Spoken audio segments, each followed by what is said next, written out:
Hi friends, ആദ്യം തന്നെ എല്ലാവർക്കും ഹാപ്പി വിഷു. അപ്പോൾ ആദ്യമൊക്കെ ഞങ്ങളുടെ വീട്ടിൽ ഈ കണി ഒരുക്കുന്ന ശീലമൊന്നും ഉണ്ടായിരുന്നില്ല കേട്ടോ. അതായത് ഞങ്ങൾ കോനാലി ഇതുപോലെ കണിക്കൊന്ന, മാങ്ങ, കണിവെള്ളരി ഇതൊക്കെ ഇങ്ങനെ കെട്ടി തൂക്കാറാണ് പതിവുള്ളത്. അപ്പോൾ അതുകൊണ്ട് തന്നെ എനിക്ക് കണി ഒരുക്കുന്ന കാര്യത്തിൽ വലിയ ഐഡിയ ഒന്നുമില്ല. ഞാൻ ഫോൺ നോക്കി യൂട്യൂബൊക്കെ നോക്കിയിട്ടാണ്. അതിൽ കാണുന്ന പോലെയാണോ കറക്റ്റ് ചെയ്യുന്നതെന്ന് അപ്പോഴും അറിയില്ല, കറക്റ്റായിട്ടുള്ള രീതിയിലാണോ എന്ന്. എന്നാലും ആവുന്ന രീതിയിലാണ് ചെയ്തുകൊണ്ടിരിക്കുന്നത്. അപ്പോൾ ഉണ്ണിയപ്പമൊക്കെ ഞാൻ മാക്സിമം വെക്കാൻ ശ്രമിക്കാറുണ്ട്. അപ്പോൾ നമ്മൾ ഇന്നലെ ഉണ്ടാക്കിയ ഉണ്ണിയപ്പം അത്ര പോരായിരുന്നു കേട്ടോ, കുറച്ച് ഒരു സോഫ്റ്റ്നെസ് കുറവാണ്. ഇതേ അളവിൽ ഞാൻ മുന്നേ ചെയ്തപ്പോൾ എനിക്ക് കറക്റ്റായി വന്നിട്ടുണ്ട്. ഇത് അത്ര ഹാർഡല്ല, എന്നാലും അതിൽ അപേക്ഷിച്ച് നോക്കുമ്പോൾ കുറച്ച് ഹാർഡാണെന്ന് പറയാം. ചിലപ്പോൾ ശരിയാവും, ചിലപ്പോൾ ശരിയാവില്ല, അത് തന്നെ.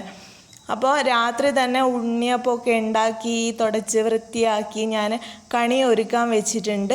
പിന്നെ അതൊക്കെ കഴിഞ്ഞ് കുറച്ച് പടക്കമൊക്കെ കത്തിച്ച് ഞങ്ങളിവിടെയുള്ള എല്ലാ ആൾക്കാരെയും, നോൺ മലയാളീസ്, ഞങ്ങളെ ബ്ലോക്കിലുള്ള കുറച്ച് പിള്ളേരെയൊക്കെ വിളിച്ചിട്ടാണ് പടക്കമൊക്കെ കത്തിച്ചിട്ടുണ്ട്. അവർക്കും ഒരു സന്തോഷം, നമ്മുടെ കുട്ടികൾക്കും എല്ലാവരും കൂടെ ഉണ്ടാകുമ്പോൾ ഒരു സന്തോഷമല്ലേ. അപ്പോൾ അതൊക്കെ കഴിഞ്ഞ് രാവിലെ ഞാൻ ടൈം നോക്കിയിട്ടുണ്ടായിരുന്നു. 4 മണി ടു 6 മണി എന്തോ ആണ് ടൈം കാണിച്ചത്.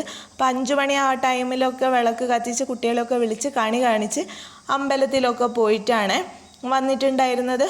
അമ്പലത്തിൽ പോയാൽ ഇവിടുത്തെ ഒരമ്പലം 2 അമ്പലത്തിൽ പോയി. അപ്പോൾ ഒരമ്പലത്തിൽ പ്രത്യേകിച്ച് വിഷുവിൻ്റേതായിട്ടുള്ള പരിപാടിയൊന്നുമില്ല, പക്ഷേ ഓൾറെഡി ഉണ്ടാകുന്ന പ്രസാദവും അതാണല്ലോ മെയിൻ നമുക്ക്. അപ്പോൾ അതൊക്കെ ഉണ്ടായിരുന്നു. പിന്നെ ഒരു അമ്പലത്തിൽ വിഷുവിൻ്റെ എല്ലാ പ്രോഗ്രാമും ഉണ്ടായിട്ടുള്ള ഒരു അമ്പലമായിരുന്നേ ഈ കാണുന്നത്.